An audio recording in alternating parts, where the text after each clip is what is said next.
Hello, everybody. Happy Monday. Welcome into the NBA Front Office Show. I'm Trevor Lane. You can find me over on X at Trevor_Lane with Keith Smith at Keith Smith NBA. Lots of stuff that went down over the weekend for us to talk about. We've got some trade stuff. We've got some strange retirement stuff going on, injuries, all kinds of things to dive into. Keith, how are you doing? How was your weekend, man? It was really good. It was, it was a busy one because the 7th, which is kind of the real true contract guarantee deadline, hit over the weekend. So that made it a bit busier than usual weekend as far as transactional stuff. But all good stuff there. I did like, and I do have to comment. I don't know if you looked, but we got a lot of comments on the Friday show about just like how like weird it got on Friday, and most people seem to enjoy it. So for Friday was a little odd. We got a little out there, but we had some fun, and that's what front office Fridays are for. My wife has been out of town over the weekend, so it's been a whirlwind of a weekend for me.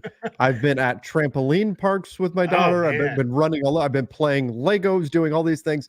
What got so? I'm trying to remember what did we do that got so weird on Friday? people from Australia and England both commented on our Oh, that's right. accents. That's uh, right. We did the accent. I forgot about that. the wild start to the show where I was just yelling for whatever reasons with That was that. So yeah, excellent. it was a fun Friday. So that's the way to say if you miss out and you don't tune in to Front Office Fridays, you got to get there and That's check it right. out. And That's right. we'll see. And I should note today, the 8th, we're 1 month from the trade deadline. 1 month from That's today right. is the NBA trade deadline. Let's go. Let's go. The trade deadline is coming. We've got some trade news to talk about today, but first, Draymond Green had to be talked out of retirement by Adam Silver, was saying he's had enough and he was just going to retire. Obviously, that's not going to happen. What do we take away from this game? I mean, Draymond Green's returning to the Warriors, but he was like really considering just walking away after this latest incident. Yeah, and I have not listened, so I've only seen like the written up stuff about the show. This was his show. If anybody missed it, he was reinstated officially over the weekend, Mhm. so he can return. The Warriors said it's probably going to be, I think they said it was a week before you should expect him to play because he needed some ramp up time. But his suspension is over. So now it's just when he's ready to go physically, they'll put him back in the lineup. But as part of that kind of, I guess, return, he's returned to doing his podcast again. And he came out and said on there, like you said, Adam Silver, he told him, you know what, I'm done. I don't know how to handle this anymore. I can't get control of it. I'm paraphrasing a little bit here, but Sure. I think I'm going to retire. And apparently Adam Silver was like, no, like we don't need to do that. And I've seen a lot of people saying like Draymond's a liar and he's making this up and it's not Yeah. true. And I don't know that that's, necessarily the way this is going or anything. I do think that if this is all on the level, I think this was Adam Silver probably telling him like, "Hey, let's get you help. Let's not just walk away from the problem. Like let's get you to a better place where we can have you on the court and ready to go and be a contributing member and all those things that it is." And it does get lost. This guy is a great basketball player, at least was. Great's probably too far now. He's still a good basketball player. And it gets lost in all the nonsense. So, if this is all true, then I'm going to say credit to Adam Silver for saying, hey, let's not just run from the issue and hide from it. Let's Mhm. take it on and try to get this figured out. Yeah, yeah, exactly. And this is something that, that's good on Adam Silver for talking Draymond out of retirement, trying to do what you can to make sure everything is right for him to return to play. Obviously, it does have to deal with the consequences of his actions, and he's already missed how many games has he missed at this point? Is it like 13? Something like that. Something like that. It's somewhere in that range. It's I in know he missed that 5 the range, first time, right? right? That he was out. So let's see. We'll look it up real quick here. He has been out for 13. All right, I was So right. 12 suspended, and then this one yesterday. So Mhm. that's the 13 total there, and then he missed 5 suspended before. So that's a total of 17 games suspended this season for Draymond Green. He's missed a couple others with injuries. Do you think part of this could be Draymond showing Adam Silver like how serious he is about all of this?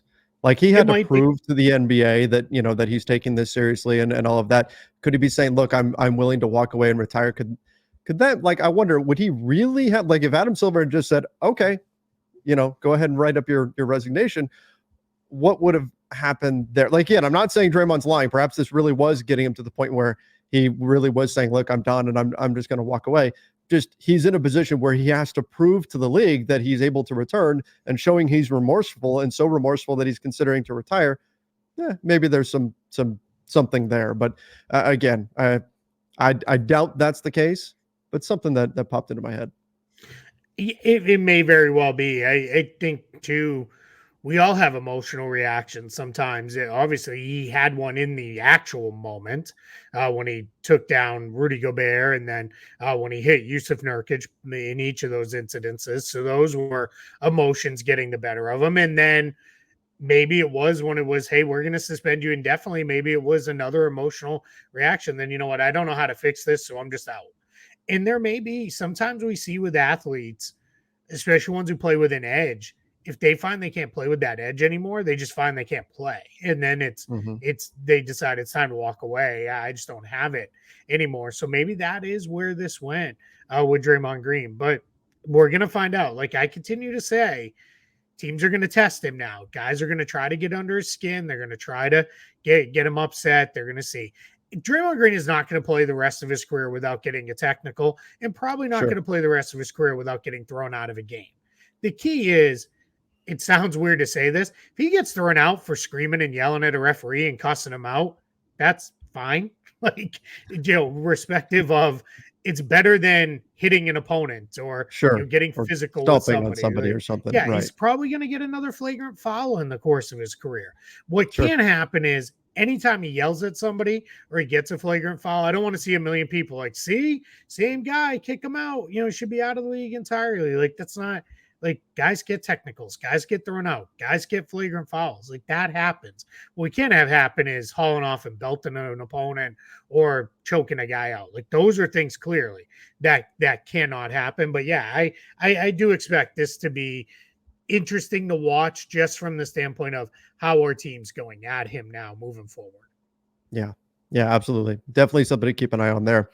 Sticking with the Warriors, Chris Paul breaks his hand. He did have surgery, and now he's going to be out 4 to 6 weeks. Tough blow for the Warriors that, they're struggling. They're trying to claw their way back into the playoff mix, and now they're going to be without Chris Paul for some time.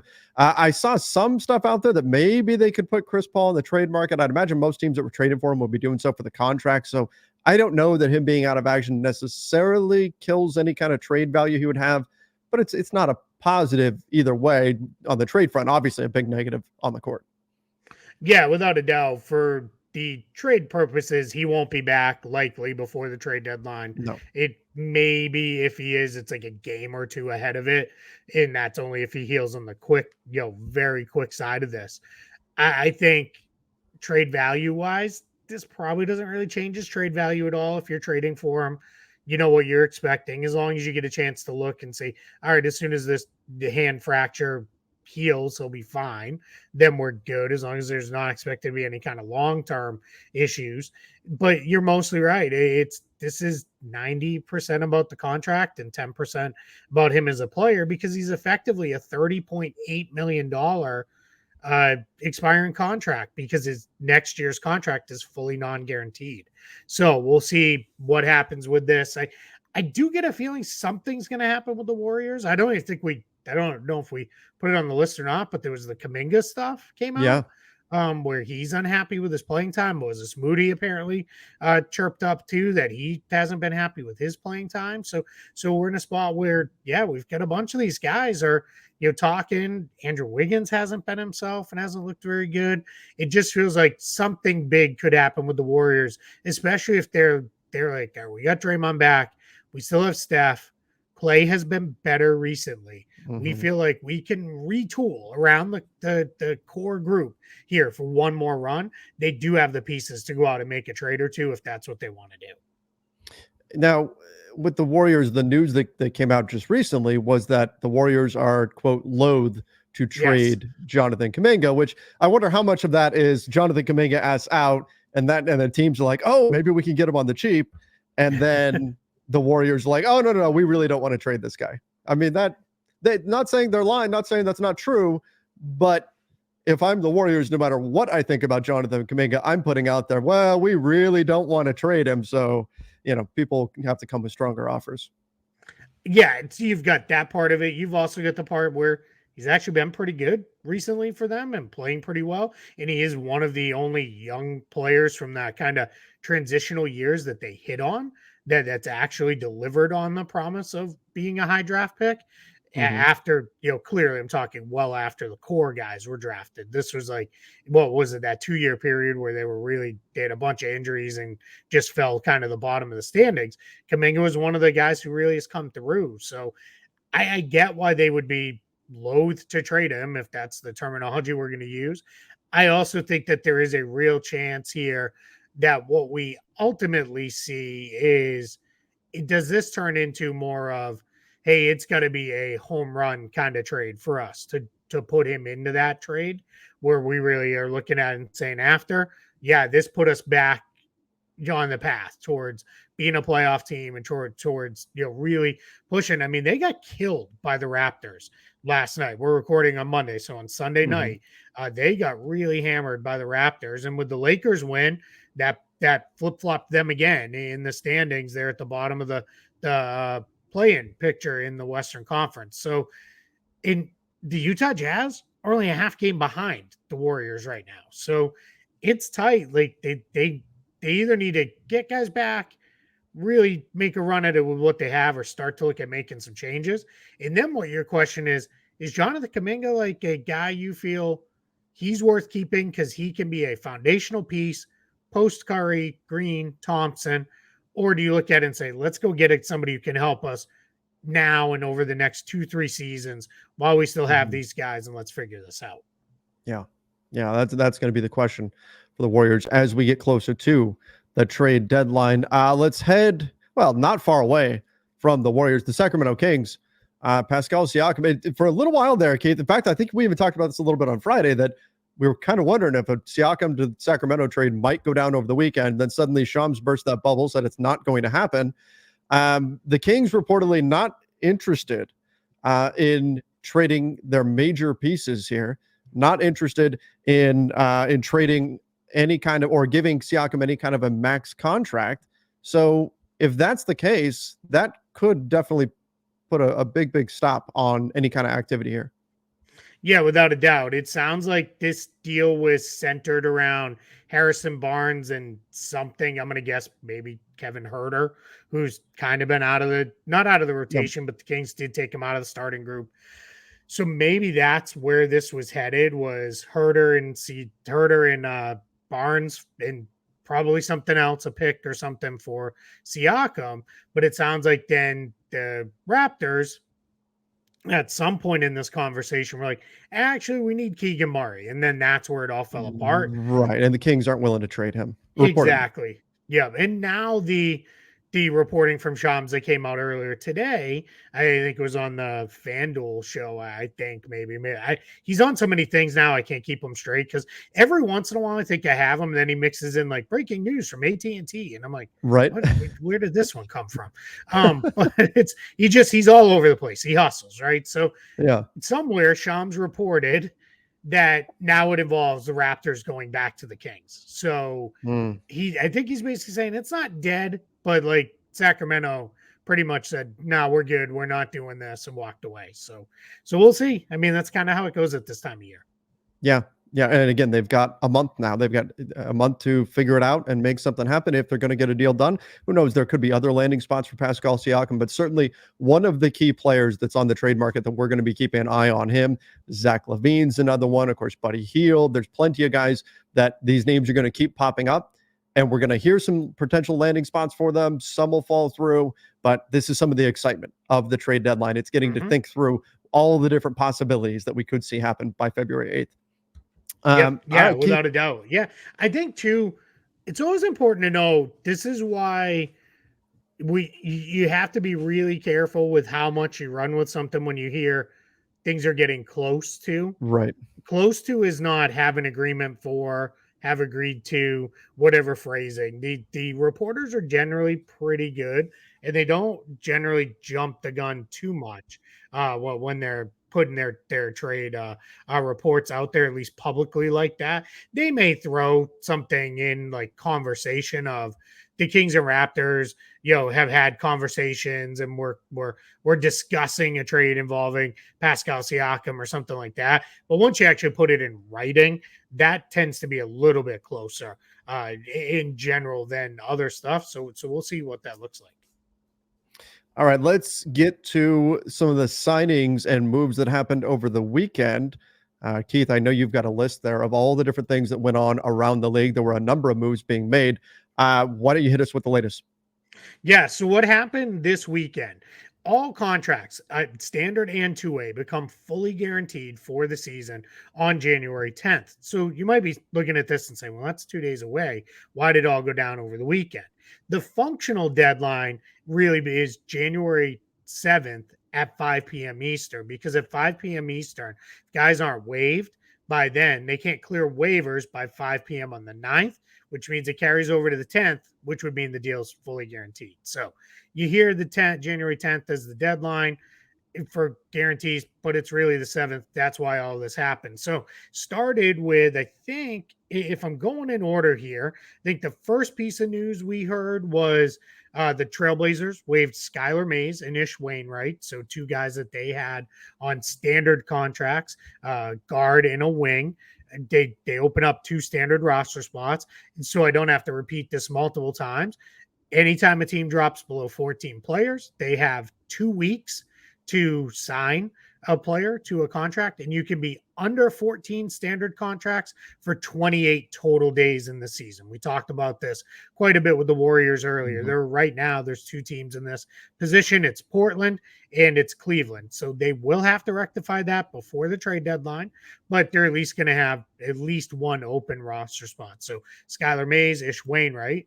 Then your Lakers, they waived Alex Fudge and Demoy Hodge from their two-way contracts and replaced them with Dylan Windler, who I think it was only the night before had set a G League record with 33 rebounds.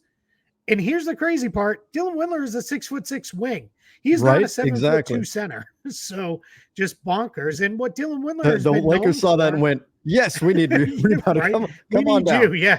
Yeah, he's now the second best big on the Lakers roster behind Anthony Davis.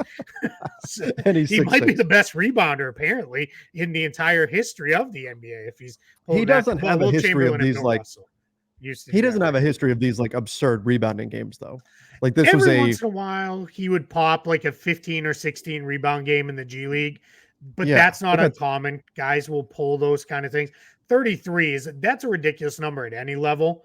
And that is over twice as many as his career high in the G League. My guess is he hasn't touched that kind of rebounding number since high school, probably. But, we probably had a couple high school games. Just most of these guys at 6'6" end up the biggest player on their high school team. And then that. But what he was really known for prior to this was his shooting. He was really known as a kind of a wing shooter type. So we'll see. He's bounced around the league a bit. One other interesting note with him, he has 4 years of service. And if you have 4 years of service, you're generally not eligible to sign a two-way contract. But in this CBA, Harry Giles, among others, who then oddly enough landed a standard deal and had his deal fully guaranteed. So congrats to him.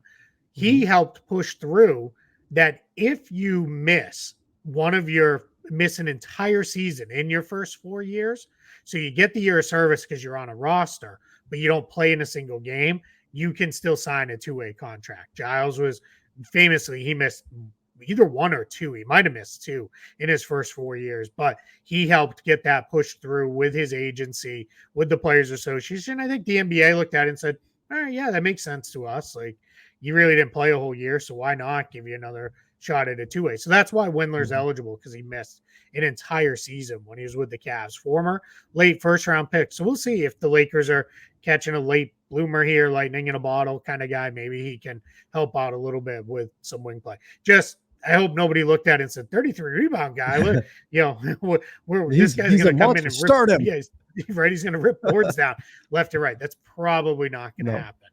No, and Keith, you will be proud of me because I covered that story over the weekend, and I used the phrase "he's had a cup of coffee in the NBA." I love it. Well done. Perfect. I had to say that for Lakers Nation. Let's see. The next ones that went down were, I'm just trying to kind of sort of go in order here. Taj Gibson was waived by the New York Knicks. The Knicks picked him up after they had Mitchell Robinson and Jericho Sims both get hurt. There was a point in time when Isaiah Hartenstein was the only healthy center on their roster. Now they have acquired Precious Achiuwa.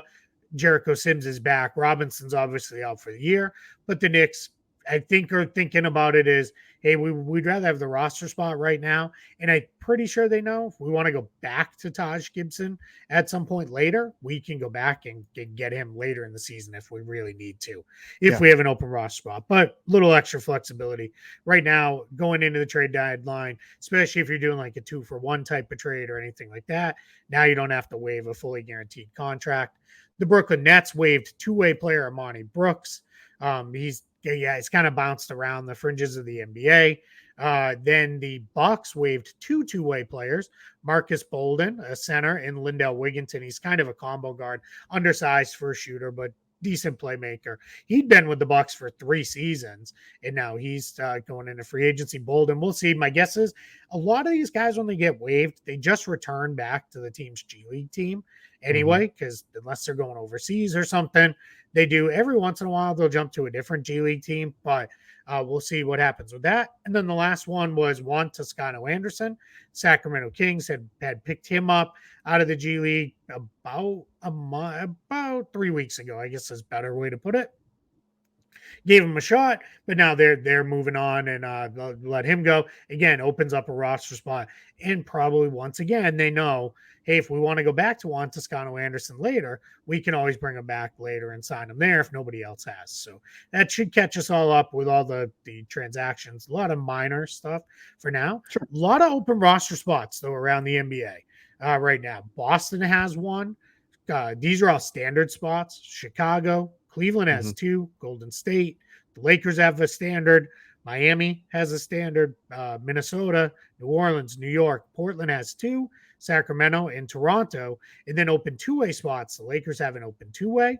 The Nets have an open two-way spot, and the Bucks have 2 open two-way spots. So quite a few open roster spots around the league right now. And last thing I'll say, the transactions are, you can sign players all the way through to the last day of the regular season. We'll talk about playoff waiver eligibility and all that stuff when it's pertinent, but that doesn't come till the end of February, beginning of March. But you can sign guys all the way through, and then two-way players, you can sign them all the way through. I believe it's March 10th now in the new CBA. It used to be much earlier to make two-way player changes. Those now run all the way till almost the end of the season as well. We're basically till you're through the end of the G League regular season. It wraps up about a month before the NBA regular season does. So, Keith, when we've got all of this stuff, some of this can be in preparation for the trade deadline in terms of clearing up roster spots. It really is just about flexibility, because I get a lot of people this was the response I saw on social media across every team, right? Whenever a team did this, they went, is this setting up for a trade? And in most cases, no, but it could at some point, like just having the added flexibility of an open roster spot could help facilitate a deal, but it's not. I didn't take anything that happened this weekend as, oh my gosh, something is going to happen. And I think that's just wishful thinking from some people out there. But we are getting closer and closer to the point where you kind of have to pay attention to some of the moves and wonder if something's being set up. Yeah, without a doubt. Yeah, if you see a random waiver now, that would really pique my interest, because that means something's probably going on either with that player or with that team, just because everybody's now deals are fully guaranteed. And that includes if somebody signs a contract today, that contract is automatically fully guaranteed. There's no non-guaranteed contracts allowed for the rest of this season. So that's the challenge. Now, 10-day contracts work slightly different. If a player signs a 10-day, they get the 10 days guaranteed. and then the 10-day contract ends and they get that. And that's a little bit of a different story. And we're probably going to see, like I said, Cleveland and Portland both have 2 open standard roster spots. So they've got to fill at least one of them here within the next week and a half, 2 weeks. They'll probably do a 10-day each, and then that will open up. Cleveland opened up their second one when Ricky Rubio took his buyout, which we did get a little bit of news on that. He gave back a really big chunk of money, gave back about $5.4 million in total. Wow. Between the 2 years in his buyout. So he reduced his number down, and that took the Cavs, who were only about $750K under the tax line this year, up to about $3.2 million under the tax. So that gave them significant wiggle room with that. Yeah, definitely. All right. Well, I think that's actually it for today. Of course, as we get closer to that trade deadline, we're going to have more and more trade news. So if you're not a subscriber yet, make sure you do subscribe right here to the NBA Front Office Show on YouTube, and then over on the podcast side as well. That way you can take us with you wherever you go. Podcast side, Apple Podcasts, Spotify, wherever it is you listen to podcasts, you can get the audio version of the show as well. Again, thank you, everybody. Hopefully we're in for a busy week around the NBA. Till next time, see ya and stay safe.